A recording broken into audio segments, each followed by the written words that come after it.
जब तक कोई विद्रोही न हो तब तक कोई धार्मिक नहीं हो सकता। विद्रोह धर्म की बुनियाद है। तुम्हारा भगवान भय का भगवान है। तुम्हारे सब भगवान तुम्हारे भय से निर्मित है। मैं तुम्हें उस भगवान की याद दिलाना चाहता हूं जो प्रेम में प्रकट होता है, भय में नहीं। ओशो परम विद्रोही। मेरा संन्यास त्याग नहीं, भोग की कला। चौंकोगी तुम, क्योंकि सदियों से तुमने सुना संन्यास यानी त्याग, और मैं कहता हूं संन्यास यानी भोग की कला। हाँ, अगर बिना कला के भोगो तो पक्षी जैसे हो जाते। उन्होंने वो कहा जो लोग नहीं सुनना चाहते थे, लेकिन सुनाना जरूरी था। तुम्हारे ऋषि मुनियों को तो नरक भेजा ही जाना चाहिए। अगर कहीं कोई नरक, निश्चित ही ऋषि मुनियों के लिए बनाया गया। इतना बेचारा अभ्यास कर रहे हैं, सब बेकार ही अभ्यास जाएगा पानी में। स्वर्ग में ये करेंगे क्या? वहां जाके कांटे बिछाएंगे, स्वर्ग में जाके धूनी रमाएंगे, स्वर्ग में जाके नंगे घूमेंगे। स्वर्ग में इनकी क्या जरूरत है? अगर स्वर्ग में जाना है तो स्वर्ग का थोड़ा अभ्यास करो। क्रांत दृष्टा विद्रोही। बुद्ध तो वेद को शास्त्र नहीं मानते, क्योंकि 99% तो तुम्हारे वेद में कचरा है। इसको शास्त्र वो माने भी कैसे? जैन तो तुम्हारे वेद को शास्त्र नहीं मानते, मुसलमान तो तुम्हारी गीता को शास्त्र नहीं मानते, और न ही हिंदू कुरान को शास्त्र मानते, न बाइबल को शास्त्र मानते। इस दुनिया में 300 धर्म, किसके शास्त्र को शास्त्र माने?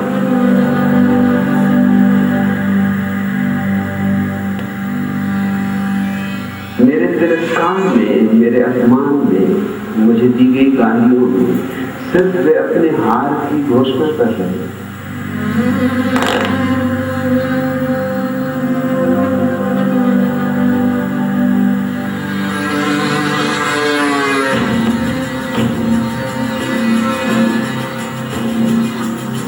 I have been poisoned, jailed for no reason at all.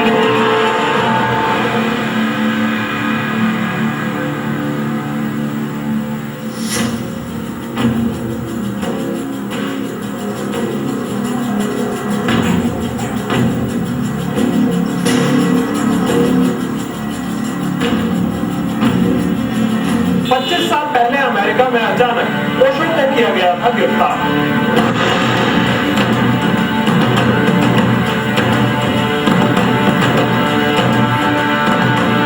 हैरान की बात यह कि ना तो ओशो पर थे कोई संगीन आरोप, ना ही पुलिस के पास था कोई गिरफ्तारी वारंट।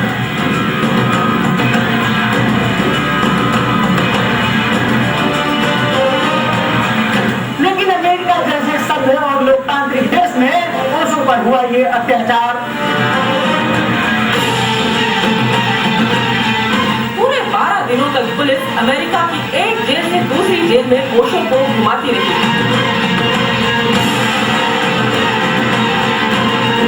कैद के दौरान FBI पर ओशो को प्रताड़ित करने के तरह तरह के आरोप भी लगे। उन्हें स्टील की सख्त बेंच पर सुलाया गया, खतरनाक अपराधियों के बीच रखा गया और कैद में दी गई यातनाएं।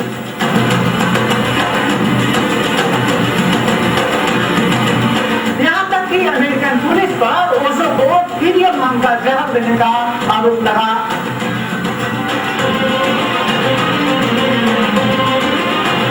ओशो पर अमेरिकी सरकार का शिकंजा ऐसा कसा कि ओशो को 12 दिन के अंदर ही छोड़ना पड़ा अमेरिका।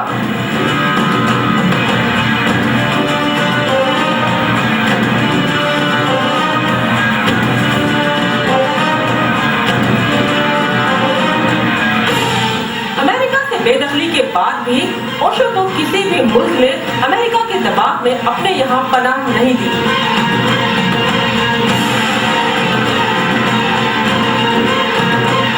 8 महीने के वर्ल्ड और कई देशों में शरण मांगने के असफल प्रयास के बाद आखिरकार ओशो को अपने वतन लौटना पड़ा, लेकिन यहाँ भी लोग उन्हें समझने को तैयार नहीं थे।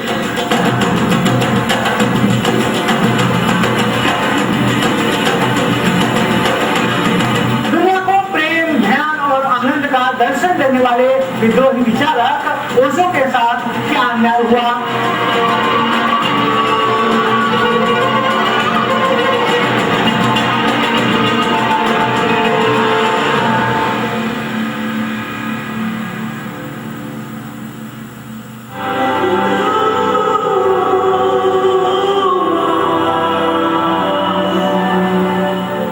अमेरिका की सबसे खूंखार जांच एजेंसी FBI के एजेंटों ने भगवान श्री रजनीश के हाथों में पहना दी हथकड़ी।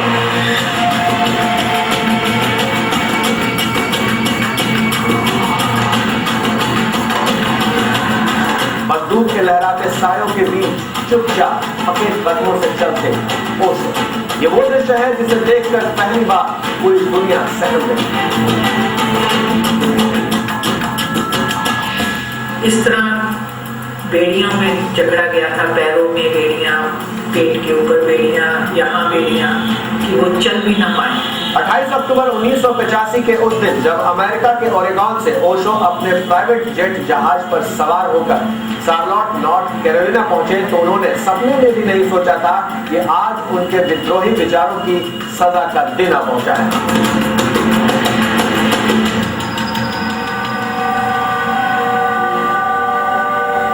जैसे ही ओशो का जहाज शार्लोट पहुंचा तो उनके शिष्यों के साथ FBI ने उन्हें भी बंदूक के नोक पर ले लिया।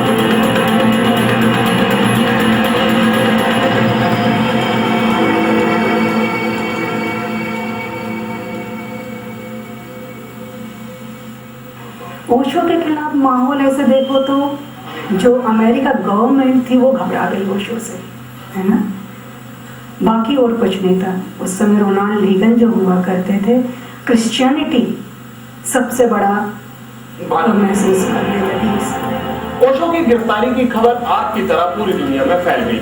अमेरिकी पुलिस ने बिना वारंट के न सिर्फ उन्हें गिरफ्तार किया बल्कि उनके साथ किया गया किसी अपराधी की तरह बर्ताव।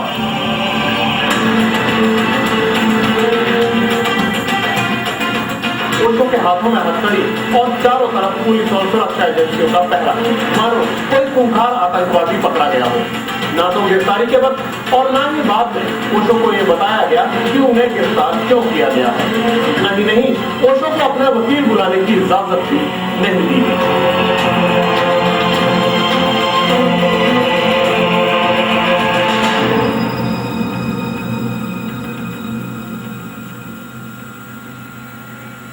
इल्जाम ये लगाया कि ये देश छोड़कर भाग रहे थे। कैसे भागेंगे देश छोड़कर? वीजा प्रोसेस में चलता रहा लंबे समय तक। एक तरह से वो हाँ भी नहीं थी, ना भी नहीं थी। एक जैसे कि रिलीजियस लीडर स्वीकार करने में उनको बड़ी दिक्कत, बड़ी कठिनाई अनुभव कर रहे थे।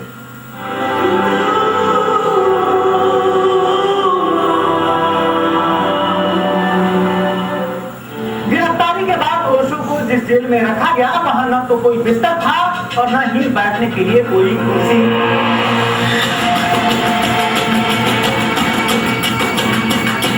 वहां थी तो सिर्फ स्टील की एक बेंच जिस पर गद्दा नहीं था।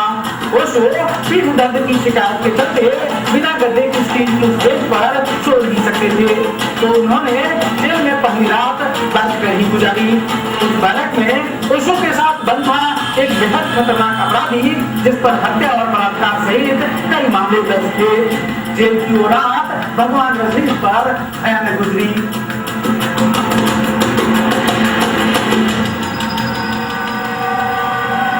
उनको एक जैसे प्लेन लोहे का बेड सोने के लिए दिया गया, तो उसने कहा मैट्रेस लाओ। तो पहले तो कहा नहीं, मैट्रेस नहीं मिलेगी, this is what you get. कुछ अंतराल के बाद कोई मैट्रेस लेके आ गया जिसमें कोई रेडिएशन की संभावना थी कि उनका एक साइड जैसे उस पर जब वो लेटे तो उस पर असर हुआ, उसका कान पर असर हुआ।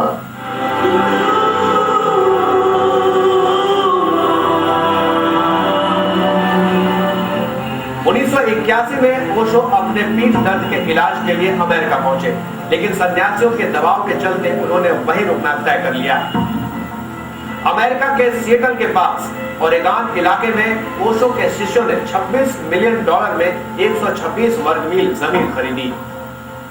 क्योंकि अमेरिका में जो ओशो के सन्यासी थे वो कई दिनों से, कई सालों से सोच ही रहे थे कि वहां पर एक कम्यून बने। अमेरिकी सन्यासी सोच रहे थे और कोइंसिडेंटली ओरेगन में वहां पर एक ऐसी जमीन मिल गई कि जहां पर कि हम अपना कम्यून बना सकते थे। आश्रम में 2 गट हो गए, एक माँ योगलक्ष्मी और दूसरी माँ शीला, दोनों भी सेक्रेटरी थे भगवान की। योगलक्ष्मी कच्ची थी और माँ शीला ये पटेल थी। सो माँ शीला का ग्रुप सक्सेस हो गया और वो अमेरिका लेके गए। ओरेगॉन के इस बंजर रेगिस्तानी इलाके में जहां दूर दूर तक घास का टिड्डा भी नजर नहीं आता था, वहां ओशो ने अपने सन्यासियों के साथ मिलकर महज 5 साल में ही उसे स्वर्ग से भी सुंदर बना दिया।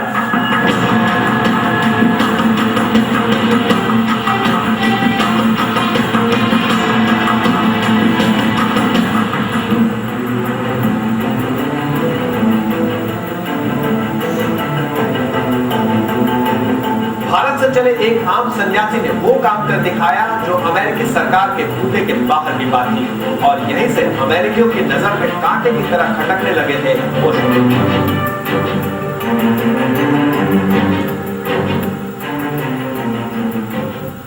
सारा खेल तो राजनीति का खेल था, है ना, क्योंकि एक पूरा वहाँ पर एक शहर बन जाना, 5000 लोगों का रहना, 2.5 साल में पूरा शहर बना दिया गया था, फुल इक्विप था, मॉडर्न से मॉडर्न सिटी थी वो, है ना, कोई वहाँ पर करेंसी नहीं चलती। जो ओशो का विजन था एक पूरे विश्व के लिए, वो विजन का एक नमूना था वहाँ पर। इससे भी अमेरिका सरकार घबराई उस समय।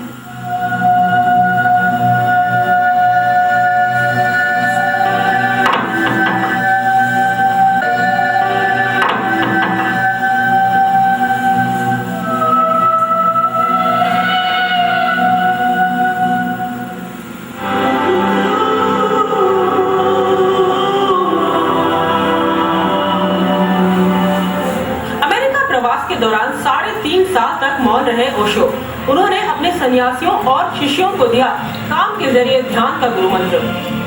दुनिया भर से आए ओशो के सन्यासियों में इंजीनियर, डॉक्टर से लेकर हर क्षेत्र से जुड़े लोग शामिल थे, जिन्होंने ओरेगॉन के इस बीहड़ इलाके को खूबसूरत शहर में तब्दील कर दिया। लेकिन ओरेगॉन में कम्यून बनने के 3.5 साल के बाद जब ओशो ने अपना मौन तोड़ा तो एक बार फिर उनके विद्रोही विचारों ने धार्मिक मान्यताओं और अंधविश्वासों पर चोट करनी शुरू कर दी। इसका खामियाजा उन्हें अपनी गिरफ्तारी के तौर पर भुगतना पड़ा।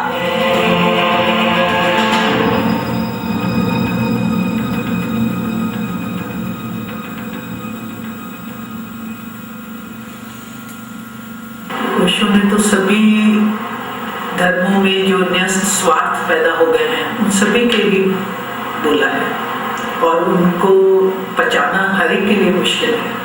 अमेरिका में भौतिक विकास का देश है, उसमें आध्यात्मिक विकास का इतनी संभावना ही नहीं है, तो वहाँ ओशो को समझना ज़्यादा मुश्किल है।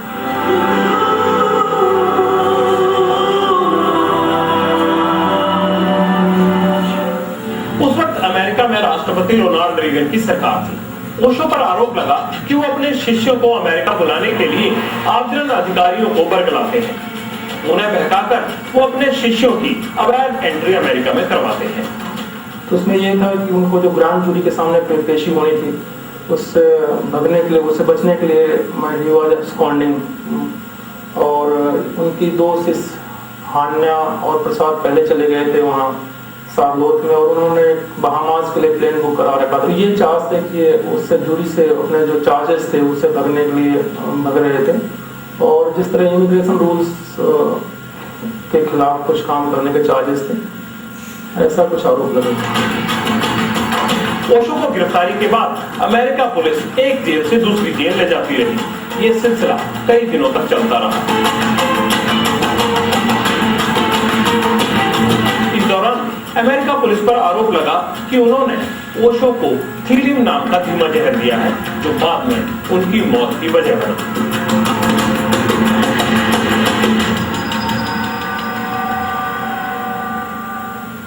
ओक्लाहोमा जेल में थे, तो वहाँ जो उनको एक ब्रेड दी गई थी जेल में, उसमें ये चीज मिलाई गई हो सकती है। जब उन्होंने वो सब दिन याद किए तो उसमें उन्हें ख्याल आया कि एक वहाँ उन्हें कुछ खिलाया गया था, उसके बाद में बहुत घंटों तक उनको होश नहीं रहा।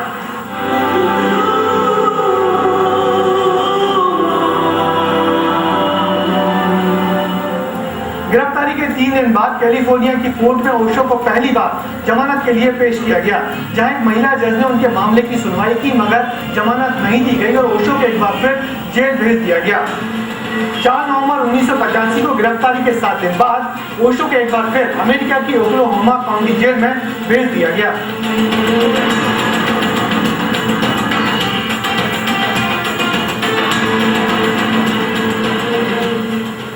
क्रिश्चियनिटी को लेकर के उन्होंने जो बातें बताई वो कई लोगों के गले नहीं उतरी, और उस वक्त का जो सरकार थी, अमेरिकी सरकार, वो फंडामेंटलिस्ट क्रिश्चियन लोगों के जैसे के कंट्रोल में रही। तो एक तो सरकार जो कि क्रिश्चियन माइंड की थी, और दूसरा वेटिकन, इन दोनों के साजिश से, जिसे कहते हैं the conspiracy between the priest and the politician, उनकी वजह से इनको पहली बात तो तय किया गया कि इनको इस देश में नहीं रहने देना है।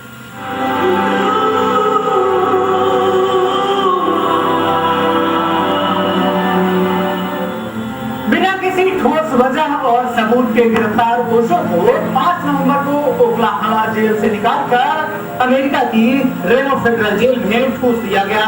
लेकिन ओशो की शोहरत ऐसी थी कि वो जिस जेल में भी ले जाए जाते, दुनिया भर का मीडिया भी उनके पीछे वहां पहुंच जाता। यही वजह है कि लाख चाहने के बावजूद ओशो को सीधे तौर पर कोई नुकसान नहीं पहुंचाया जा सका। ओशो ने बाद में खुद कहा कि पत्रकारों और मीडिया की वजह से अमेरिका में उनकी जान बची।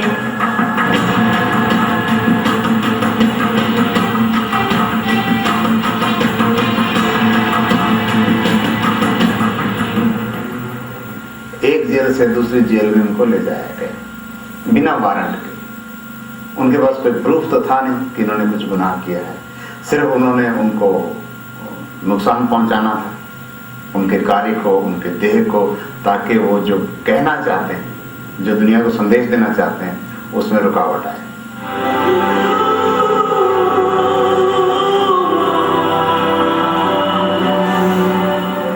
क्या कुछ नहीं हथकंडा अपनाया FBI ने, लेकिन रजनीश नहीं टूटे। 7 अक्टूबर को अमेरिकी सुरक्षा एजेंसियां ओशो को लेकर हवाई जहाज में ऐसी उड़ी कि किसी को कानों कान तक खबर नहीं हो सकी। हवा में ही रास्ते बदलते हुए ओशो के जहाज को 7 अलग अलग एयरपोर्ट पर उतारा गया, और आखिरकार ओशो को लेकर हवाई जहाज ओरेगन के एक छोटे से शहर पोर्टलैंड में उतारा गया।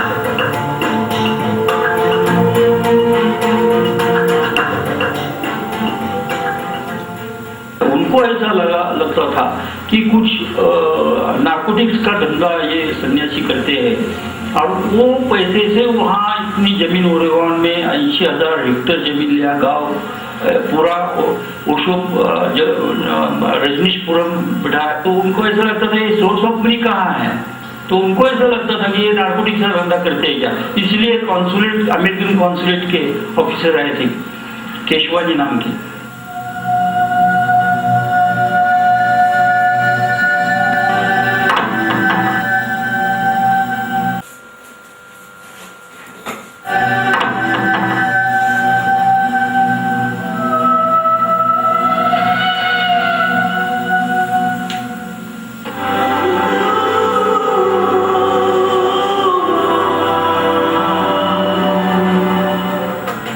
प्रशासन और सरकार के लाभ चाहने के बावजूद ओशो को ज्यादा दिनों तक कैद में रखना मुश्किल था। ऐसे में 8 नवंबर को उन्हें पोर्टलैंड की अदालत में एक बार फिर जमानत की सुनवाई के लिए पेश किया गया। इस बार किस्मत ने ओशो का साथ दिया और जज ने उन्हें जमानत दे दी।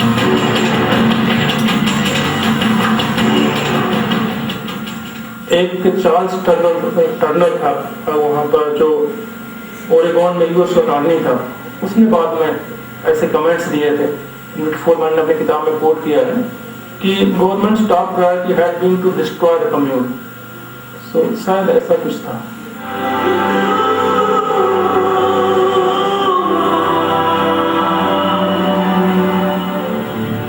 छूटकर ओशो अमेरिका के ओरेगॉन में अपने कम्यून रजनीशपुरम में लौट आए। वो कम्यून जिसको उनके शिष्यों ने 5 साल की मेहनत के बाद स्वर्ग जैसा सुंदर बना दिया था। 126 वर्ग मील में फैले रजनीशपुरम में बड़ी बड़ी झीलें, नहरें और बांध बनाए गए थे। वहीं कम्यून के इलाके हरे भरे खेत से लहराने लगे थे। फलों के बाग बगीचे थे। बाजार से लेकर सिनेमा हॉल, हर चीज रजनीशपुरम में मौजूद थी।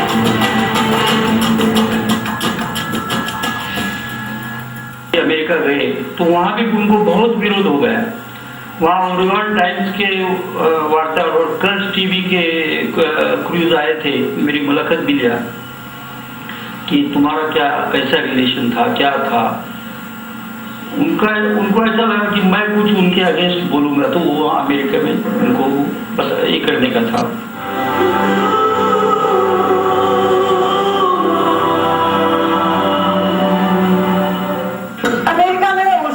सुलगते विचार धार्मिक मठाधीशों को कांटे की तरह चुभ रहे थे।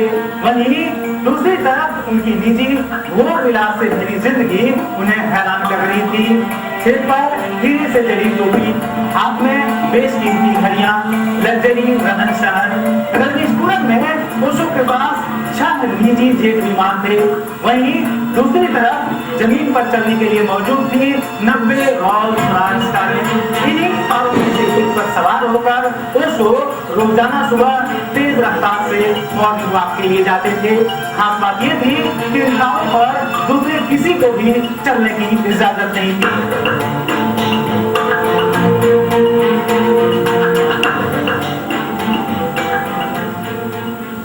जो अमेरिकी प्रेसिडेंट के पास भी 93 रोल्स रॉयस नहीं है और ये आशिया का एक आदमी यहाँ के, उन्होंने 4 साल में इतना बड़ा टाउन, इतनी बड़ी नगरी बसा के दिखाई। 93 रोल्स रॉयस उसने की। सारी अमेरिका की नई पीढ़ी उनके पास आ रही है तो उनका बौखलाना बहुत स्वाभाविक है।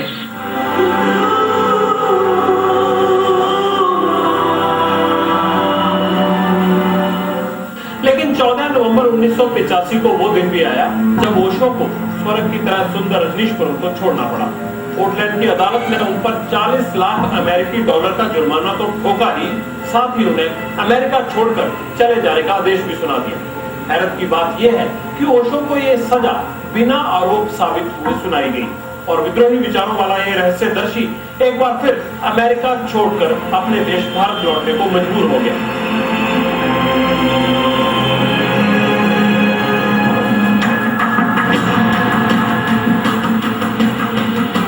जो मैं कह रहा हूँ वो समय से इतना आगे है कि मुझे समझना मुश्किल होगा और कोई भी देश मेरे को नहीं स्वीकार कर पाएगा, क्योंकि मैं तो जो भी न्यस्त स्वार्थ है उनके विरोध में बोलूँगा तो कोई भी सरकार, किसी भी देश की सरकार मेरे को स्वीकार नहीं कर पाएगी।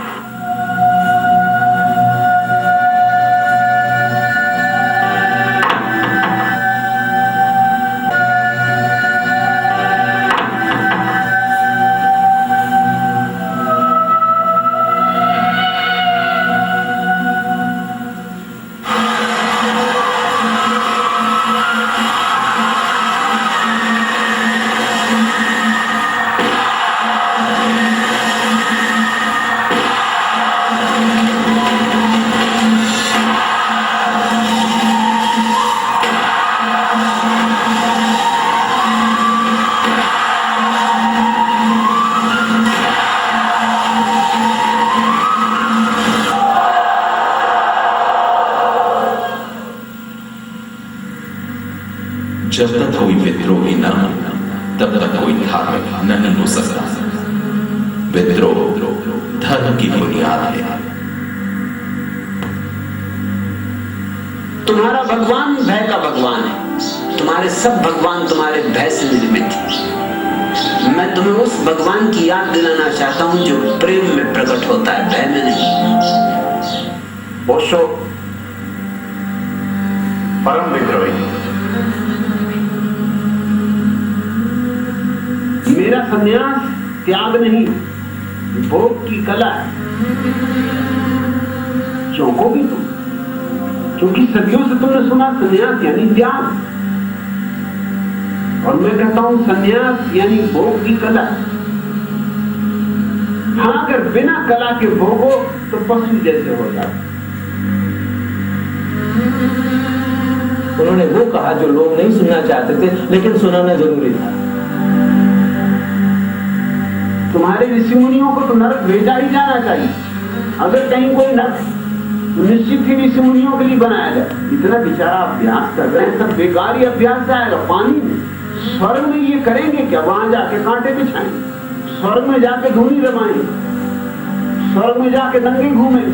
स्वर्ग में इनकी क्या जरूरत है? अगर स्वर्ग में जाना है तो स्वर्ग का थोड़ा अभ्यास करो।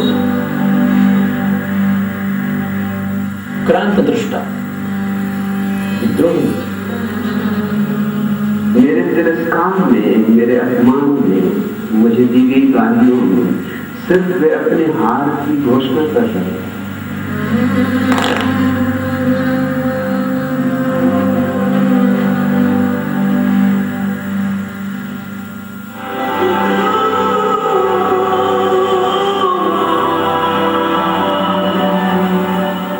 अमेरिका से देश निकालने के बाद दिल्ली पहुंचे ओशो ने मनाली का रुख किया और वहां से नेपाल के काठमांडू में कुछ दिन रुके। अमेरिका में इतने अन्याय और विरोध झेलने के बावजूद ओशो के विचारों की धार कुंद नहीं पड़ी और उन्होंने वर्ल्ड टूर का ऐलान कर दिया। वो अपने दर्शन और विचारों को नई ऊंचाई और नए आयाम देना चाहते थे। ओशो चाहते थे भले ही लोग उन्हें ना माने, लेकिन कम से कम उनके विचारों को सुने और समझे। ये भी उतना ही सच है कि जितना उनके विचारों को सुना गया, उससे कहीं गुना ज्यादा उनका विरोध किया गया।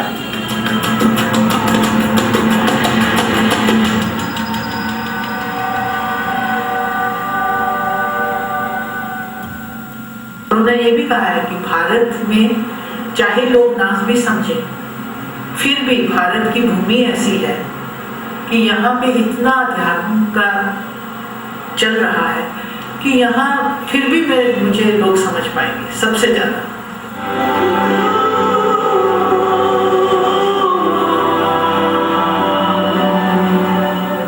जैन परिवार में जन्म लेने वाले रजनीश मोहन चंद्र ने धार्मिक परंपराओं और रूढ़ियों के खिलाफ विद्रोह का झंडा अपने ही धर्म से बुलंद किया।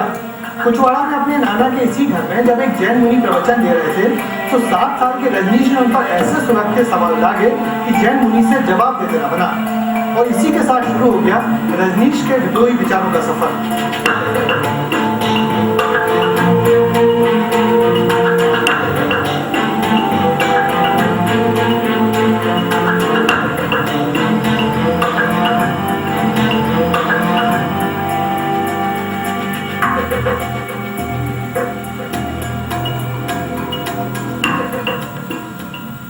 में वो बड़े चंचल बालक रहे, तो गांधीवादी भी रहे, उसी ढंग का कुर्ता पहनना अपनाना, लेनिन तरफ भी मुड़े वो, अंत में वो शायद इसमें अपनी मंजिल ढूंढते रहे।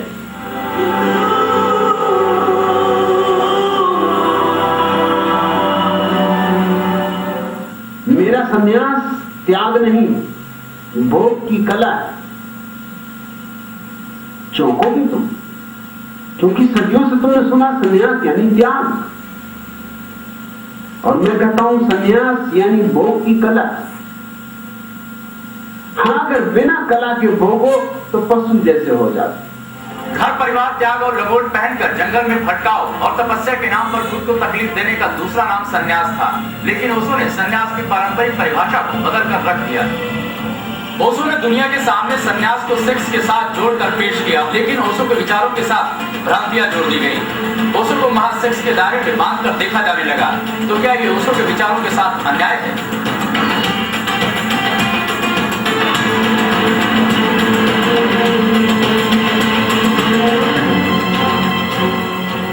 सेक्स की बात उन्होंने कोई बेडरूम में बैठ करके या ड्राइंग रूम में बैठ करके नहीं की। बम्बई में ग्वालियर टैंक मैदान में 50,000 आदमियों के सामने बैठ करके बात की हुई है ये बात। यानी कितना जबरदस्त विचार उस क्रांति उसके अंदर हो गया, आप कल्पना कीजिए। तो छुपाने जैसा कुछ है ही नहीं उसके अंदर। हमने ऐसा सीख रखा है कि ये गलत है, ये बुरा है, ये अच्छा नहीं, और इसकी वजह से पाखंड भी बहुत बड़ा है, धोखाधड़ी भी बहुत चल रही है। उसी के नाम से जो लोग सेक्स को गालियां दे रहे हैं वही लोग पाखंडी जीवन भी जी रहे हैं।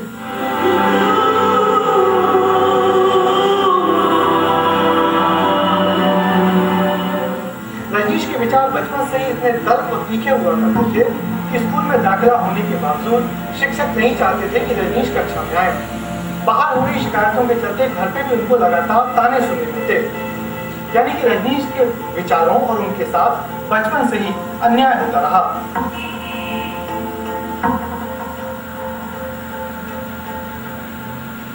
इसी संदर्भ में उन्हें वहाँ के बहुत ही प्रतिष्ठित प्रिंसिपल थे बद्री प्रसाद गुप्ता, जिनके सामने खड़े होने में हाई स्कूल के बच्चों की पिल्टी कांपती थी। उनसे उन्होंने पूछा एक बार, उस समय मैं वहाँ मौजूद नहीं था, पूछा कि हम टोपी पहनना क्यों आवश्यक है, तो और अगर आप बता दें क्यों जरूरी है तो हम एक सिर पे लगा के एक हाथ में भी लेके आ सकते हैं। तो वो इस ढंग की बात उनमें थी।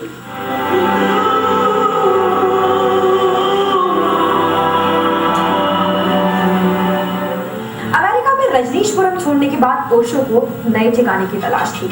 ओशो वर्ल्ड टूर पर निकले और नेपाल के काठमांडू में कुछ हफ्ते रुकने के बाद ग्रीस जा पहुंचे, जहां 5 मार्च 1986 को ग्रीस पुलिस ने उन्हें उस वक्त गिरफ्तार कर लिया जब वो आराम कर रहे थे।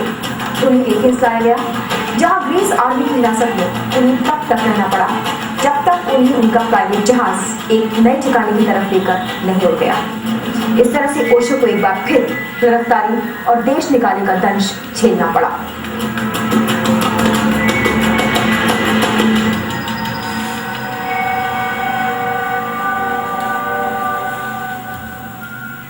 सारा ये जो वर्ल्ड टूर था, वो जो उन्होंने पहले बोला था वो प्रूव कर रहे थे कि मैं ऐसे ही नहीं बोल रहा, क्योंकि जब वो 78-79 में ये बातें बोलते थे तो बहुत से लोग आज चर्चा करते थे कि क्या बात कर रहे हैं,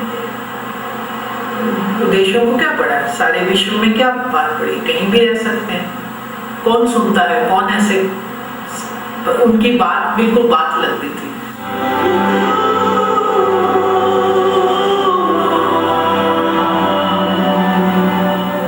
"21 countries have closed their doors by law that I cannot enter." Greece से उड़ने के बाद ओशो का प्राइवेट जहाज स्विट्जरलैंड जा पहुंचा, लेकिन वहां उन्हें उतरने की इजाजत नहीं दी गई। और इसके बाद तो फिर एक के बाद एक हर देश ने ओशो के लिए अपने यहाँ के दरवाजे बंद कर दिए। Sweden, England, Ireland, Canada, Spain, Holland और एंटीगुआ ने ओशो को अपने यहाँ एंट्री देने से साफ इनकार कर दिया। और आखिरकार 30 जुलाई 1986 को उन्हें वापस भारत लौटना पड़ा।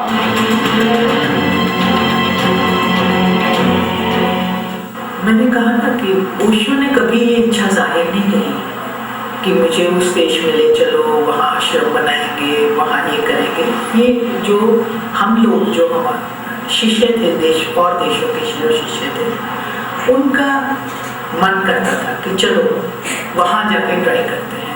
वहाँ वो उनके निमंत्रण पे वो चले जाते थे।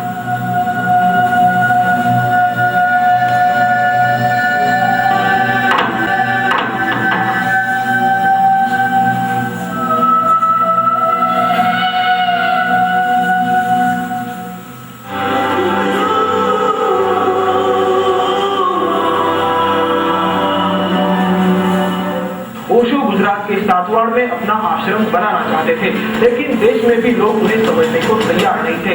उनके आश्रम में मर्दों और औरतों का एक साथ रहना, एक साथ ही एक बाथरूम में स्नान करने जैसी बातों को लेकर ओशो पर चारों तरफ से हमले शुरू हो गए थे। जहाँ मोरारजी देसाई को उन्होंने अपने ढंग से, जिसे कहते हैं अंग्रेजी में, एक्सपोज किया कि ये ऐसे नहीं हुआ जाता, इस तरह से नहीं बिहेव किया जाता, तो एक तरह का मोरारजी को उनसे एक प्रकार का क्रोध ही था उनके प्रति। और उस क्रोध का परिणाम ये था कि हमारे जो भी कुछ काम अगर अच्छे होने वाले भी थे, यहाँ तक कि गुजरात में हमें जमीन मिलने वाली थी आश्रम के लिए, वो भी जमीन हमें नहीं मिली क्योंकि मोरारजी भाई के प्रेशर की वजह से। ठीक है, मैंने जमीन दिया, वहाँ काम भी शुरू हुआ इंटरनेशनल कम्युनिटी का, लेकिन गवर्नमेंट बहुत अगेंस्ट था। मोरारजी भाई इस टाइम प्राइम मिनिस्टर था। मोरारजी भाई वॉज डेड अगेंस्ट, रजनीश के खिलाफ थे बहुत। तो हर स्टेप पर उनको विरोध शुरू किया गवर्नमेंट ऑफिसर्स ने, रेवेन्यू ऑफिसर्स ने। वो ऑफिसर आज भी इधर है।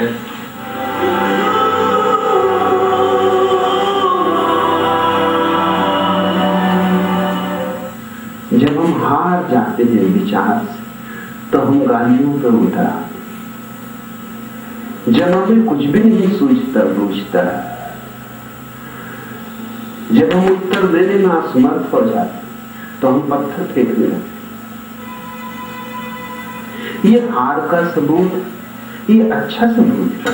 ओशो जब पुणे के आश्रम में लौटे तो अमेरिका में उनसे जुड़े विवाद भी साथ साथ चले आए। उन पर विलासी जीवन का समर्थन और खुले सेक्स की वकालत करने के आरोप तो लगे ही, साथ में ये भी कहा गया कि जिस ध्यान का संदेश ओशो देते हैं उसमें आश्रम के अंदर लोगों को हंसाने के लिए लाफिंग गैस का इस्तेमाल किया जाता है। ओशो के आश्रम में विदेशियों की मौजूद थी और खुले सेक्स के लिए छूट को लेकर भी ओशो पर लाख तोहमतें लगाई गई।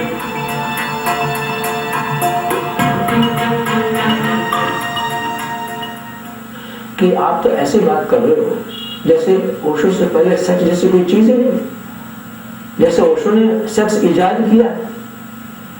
क्या ये ऐसा है? इस कल्चर में, हमारे भारतीय कल्चर में तो सेक्स को कितना ऊपर ढंग से लिया। आप मंदिरों में चले जाइए, मूर्तियां देखिए, पेंटिंग देखिए, कविताएं देखिए, लिटरेचर देखिए, कितना उदात्त रूप का रूप हुआ है। क्यों हुआ है? क्योंकि उसके साथ कुछ और जुड़ा है। उसके साथ केवल एक शारीरिक वासना नहीं जुड़ी है, उसके पार जाने की कोशिश की गई है।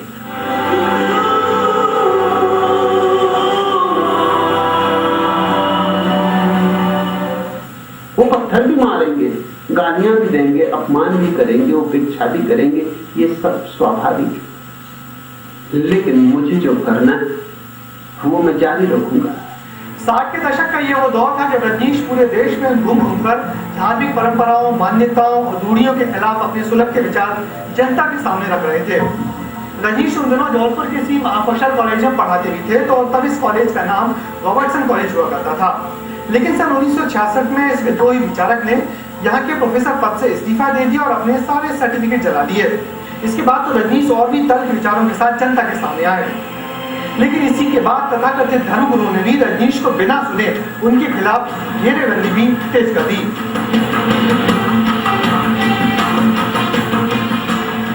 ये देश में रजनीश पर, ओशो पर अन्याय हुआ है। He is the most persecuted enlightened person in this country. आज 600 किताब उन्होंने लिखा है क्या एक भी साल 600 किताब लिखने वाला। अन्याय दूसरे लेवल पे हुआ, अन्याय पॉलिटिकल लेवल पे हुआ, अन्याय रिलीजियस लेवल पे हुआ। जो सारे जो मठाधीश थे उन्होंने उनके लिए समस्याएं खड़ी की, सरकार ने समस्याएं खड़ी की, वहां से जरूर अन्याय हुआ, चाहे अमेरिका में चाहे इंडिया में।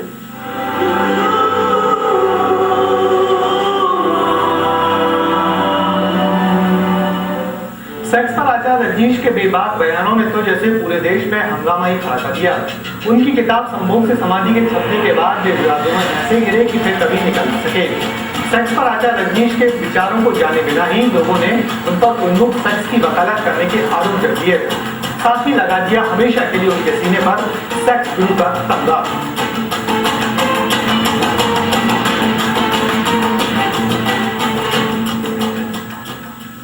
सेक्स जो है वह ऊर्जा है, वो अच्छी भी नहीं है, बुरी भी नहीं है, प्राकृतिक ऊर्जा है, गिफ्ट है, नेचर द्वारा दी गई चीज है और है।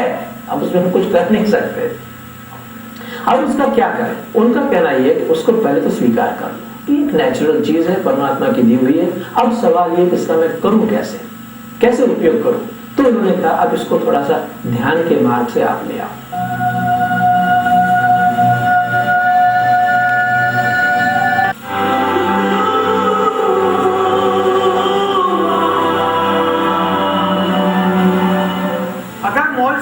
पेड़ न होता तो न मिलता दुनिया को विद्रोही विचारक और राष्ट्रदर्शी।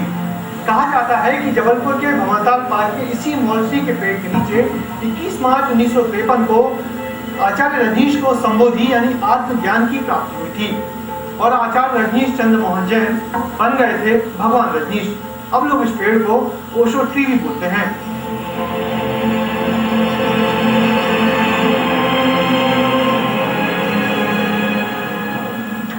एक बार वो बोले थे कहले भगवान जो है वो गरीबों का होता है। सबको जब देखो वो ये करते, अपने गुरु रहीमुद्दीन माँ साहब थे, वो कहले वो गरीब नवाज और क्या क्या ऐसे बोला करते थे। कहले बड़े आदमियों कोई भगवान नहीं है। अब इससे उनको धारणा मिली भगवान वाले होने की। रजनीश जी शुरू में जब अपना प्रवचन देते थे, उस प्रवचन के अंदर कुछ लोगों को अच्छा नहीं लगता था, लोग दूर से पत्थर भी मारते थे, गालियां देते थे। तो ये सारी परेशानियां उस जमाने में थी।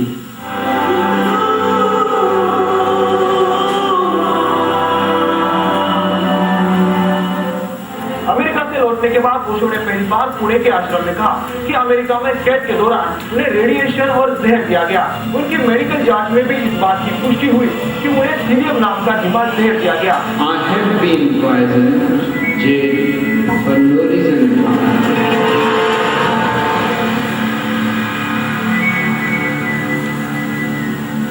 जब पूना आए तो उनके कुछ टेस्ट हुए और वो टेस्ट इंग्लैंड की लेबोरेटरीज में भेजे गए होने के लिए कि क्या हो सकता है। तो वहाँ के विशेषज्ञों ने बताया कि इनको हो सकता है, पूरी संभावना है कि थैलियम जहर दिया गया हो जो धीमा असर करने वाला है।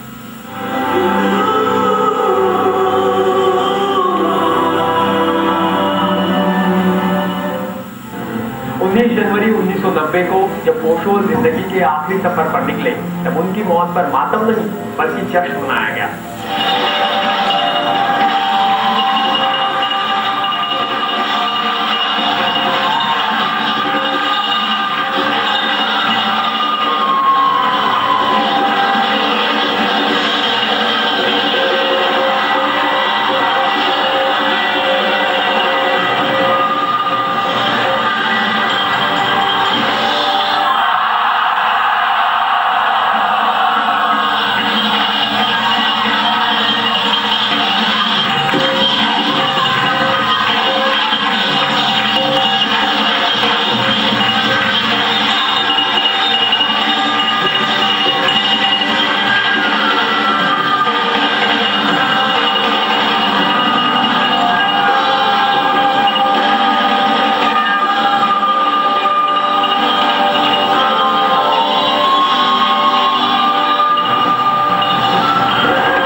यही है ओशो का दर्शन।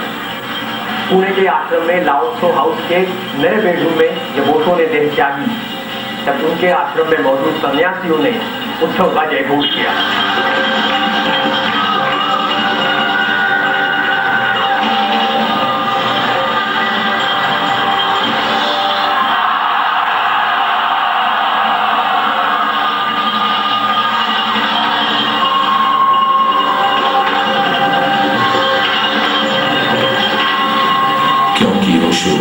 न जन्मे न मरे, धरती पर आए और चले गए।